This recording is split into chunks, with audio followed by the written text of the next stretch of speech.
Welcome back to the Dune Minute Podcast, your place to dive deep, minute by minute, into the cinematic adaptation of Frank Herbert's world of Dune. I am your tattooless host, Zach. And I'm John.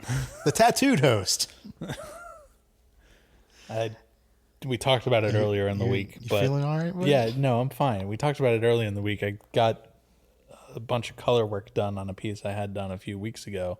And I'm at the point where it's like, I want to itch it so badly, but I can't. So I just have to like pat it or like gently like just touch the places that itch without scratching it, because that's only going to make it worse.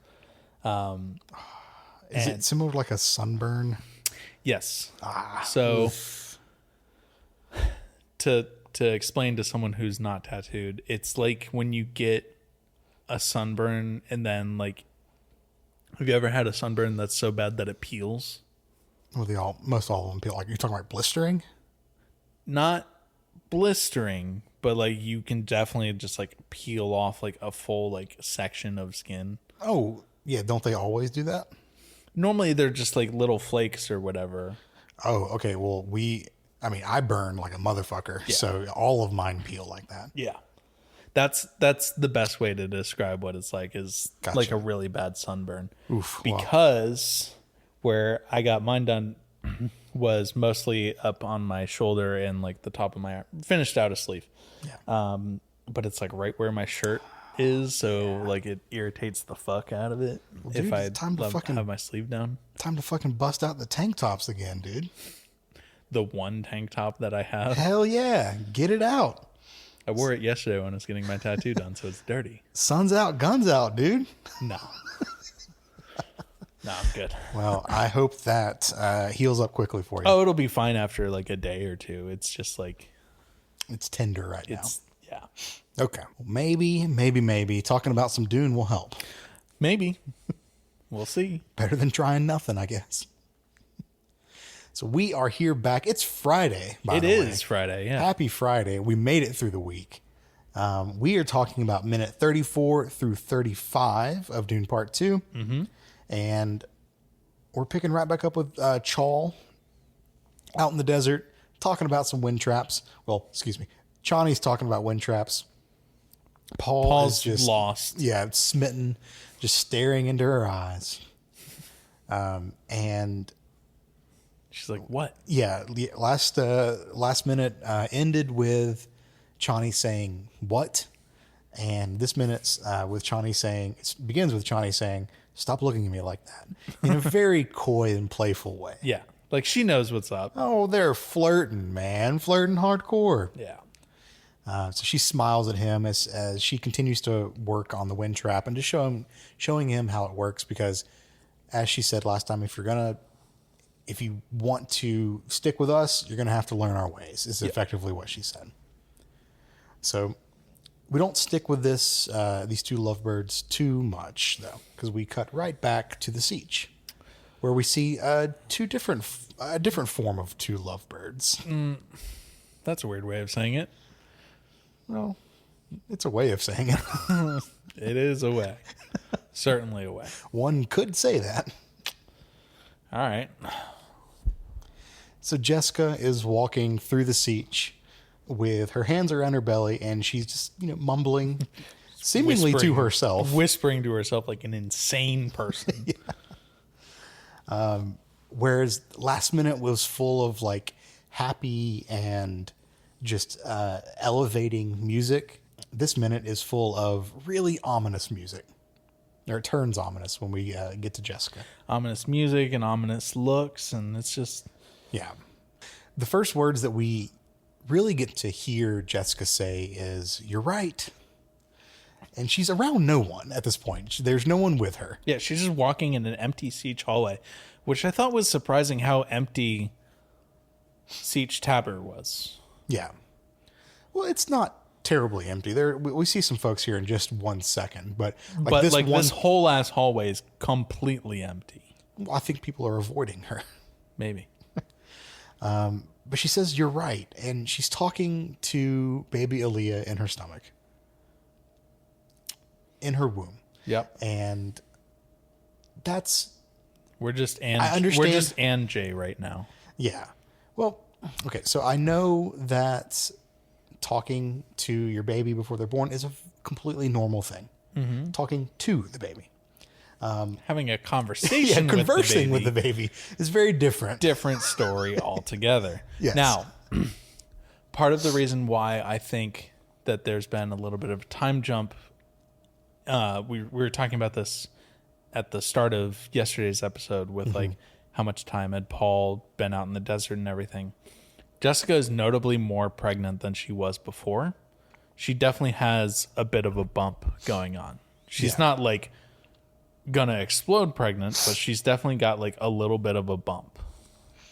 I'm thinking that the time acceleration is only for Jessica. Because, okay, so I'm going to disagree with that, and we'll talk about it later. Okay. Around episode 90. Okay. All right. I'll make sure to note that. Yeah. But yes, her belly is very much larger than it was last time we saw her. Yeah. She's conversing with her unborn baby.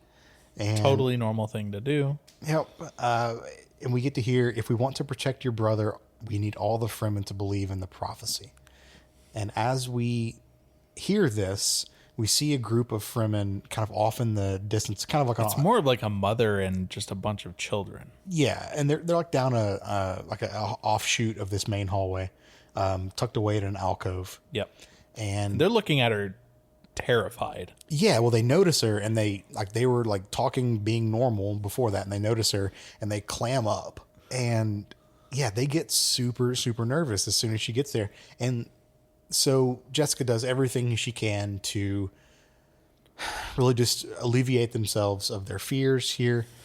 What she does is stares them down intensely. Stares them down hardcore as we get just some voiceover saying, "We must convert the non-believers one by one. We need to start with the weaker ones, the vulnerable ones, the ones who fear us." And the camera is just very slowly zooming in on Rebecca Ferguson's face here. So another thing she's doing in this moment. So when that whole voiceover starts, and I have another thing to say about the voiceover. I'll say it after this. But when the voiceover starts, her face is pretty much like her eye line is like parallel to the camera. You know, it's looking not at the camera, but at the same eye height level as the camera. She's looking behind the camera. Yeah. Or over the operator's shoulder, basically. When throughout this whole monologue that we hear on voiceover, her face slowly goes to a very slight Kubrick stare.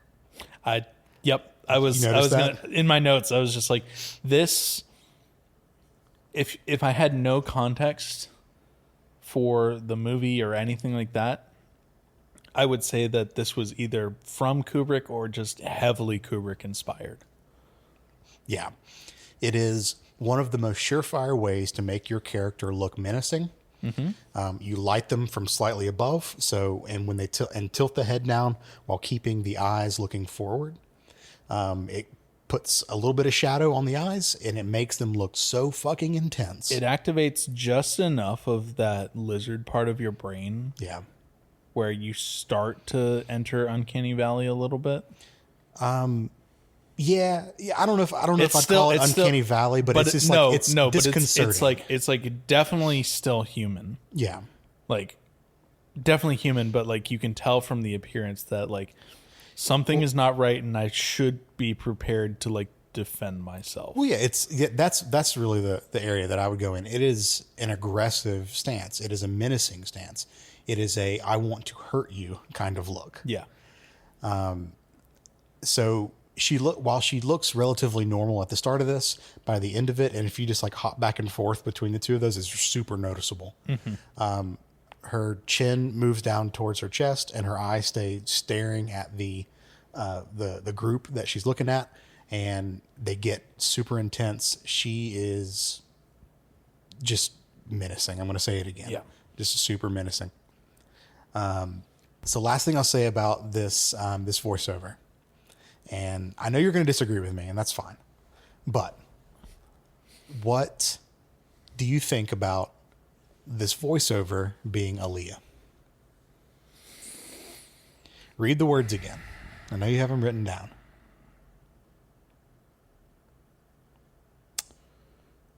We must convert the non-believers one by one. We need to start with I'll just do the whole thing because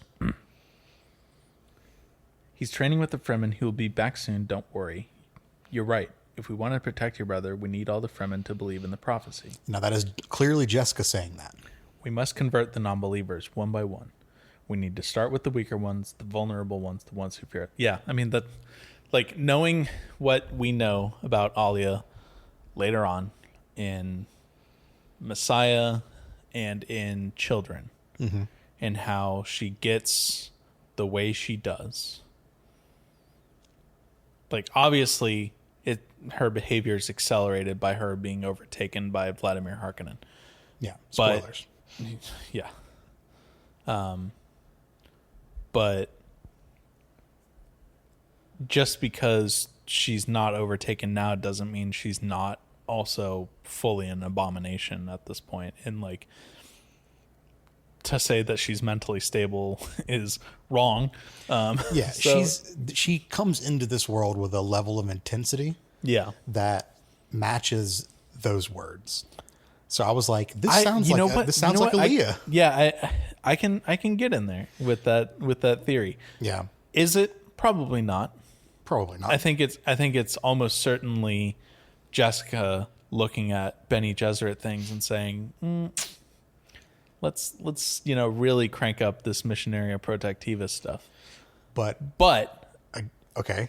Since we had the conversation about it a couple weeks ago, I've been looking at these scenes a lot more. Yeah. And we're going to have a guest for a very specific set of minutes. And I cannot wait to hear her opinion on this theory. Okay. One more piece of supporting evidence before we move on, and we just kind of put a pin in that. Yeah. I believe it was the end of last week when it was the first time we see Jessica outside of the Water of Life ceremony, where she's telling Paul, "You must the beauty become and the horror." The beauty and the horror. Yeah, that whole line. Yeah, that was last Thursday's episode, I believe, because Friday was when Stilgar was starting his explanation of cross that small erg. Yeah. That could have also been Aaliyah speaking through Jessica. That's what I was saying, though, that week. Yeah. The whole Kwisatz Haderach show us the way. Yeah. The whole, like, intensity once her dialogue changed to Chakobsa. My theory was that was all Alia. Okay. Because we're on the same page then. Yeah, because what she says then, I'm going back in my notes, give me a second, is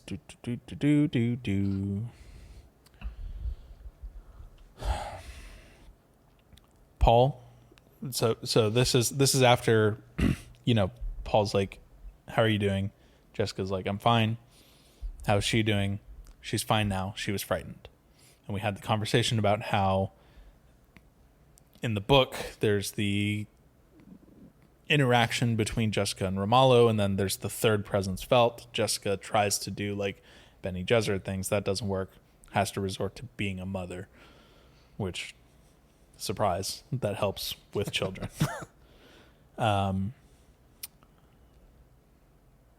She was frightened, but she's okay.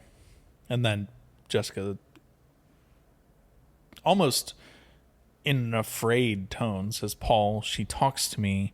She believes in you." She says, "In Chakobsa, Kwisatz Haderach, show us the way. You're so close now. Only one step remains, and you will become the Kwisatz Haderach. Only one step remains. You must do what I did. You must drink the water of life. Free your mind. It's gonna open, and you will see the beauty and the horror." Yeah. That last line also in Chakobsa. Not saying that Chakobsa is exclusive to Alia. No, but the demeanor change is what I'm focusing on. Right. And the moment that she changes from "she says" to that next line is that same demeanor change that we have here, where it gets way more intense. Not saying that Jessica isn't capable of being this intense, but there's it's a complete 180 from the Jessica that we've come to know. Right. Yeah. And Okay. I don't know if that's just because she's become a Reverend Mother, and there's I'm sure it has something to do with it. yeah, but Well, it's going to put it's a headcanon that I like. it's going to put all the future scenes with Jessica kind of under a different microscope for me. I don't think I would have come to this conclusion if I hadn't done this minute by minute thing. Definitely not. I'm very curious to see what our other Dune lore experts have to think about this theory. Yep. We'll have to, convene the elders. I think it's. I think this line kind of opened it up for me. I don't think I was quite there with you when we talked about it last time, but I am now. Yeah. So yeah, I'm going to be looking at Jessica's lines and especially voiceovers in Jessica's voice with a lot more scrutiny going forward. I think it's going to be about episode 60. We're going to have some cool stuff to talk about. Nice.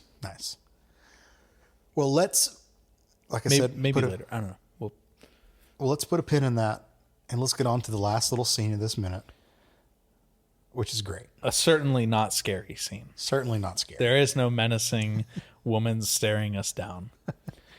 We have our best friend Muad'Dib. Oh, we cut The actual little Muad'Dib. desert mouse. We cut out to a shot of the desert, and this cute ass little mouse just pops up out. Hopping and chirping his way across the sand. Yep. And he comes across a piece of, I'm going to call it plastic. I don't know what material it is, but a little outshoot or a shoot of plastic, a little straw, snorkel, if you will, a sand snorkel. Oh. And the mouse pops over to inspect it, gives it a good sniff, and that's Where our minute ends. That's where it ends. Yep. Whew. What a good Great week of the Dune Minute podcast. What a good week. What would you give it if you had to? If Shai Hulud against your head. Shai Hulud against my head. Honestly, this is probably one of my higher weeks at like an 8.5 or a 9. Yeah. Simply because we get fantastic music. We get Stilgar with jokes. Yeah. We get Chani with jokes. We get Paul actuallying. We get Jessica and Alia doing weird pregnant conversation shit. And we get Muad'Dib. I want to do like a Stefan from Saturday Night Live. This club's got it all. Stilgar jokes. Stilgar jokes. Chani Muad'Dib. A drunken lizard. And a pregnant woman speaking to her unborn baby. A family huddling in fear in the corner. And it's right next to Boof. Yeah, I agree with you, man. This was really, really good. I think I'll join you at 8.5 up in that area. Yeah, it's a great week. Yep. Yep. Oh, man. Next week's going to be action-packed. That's right.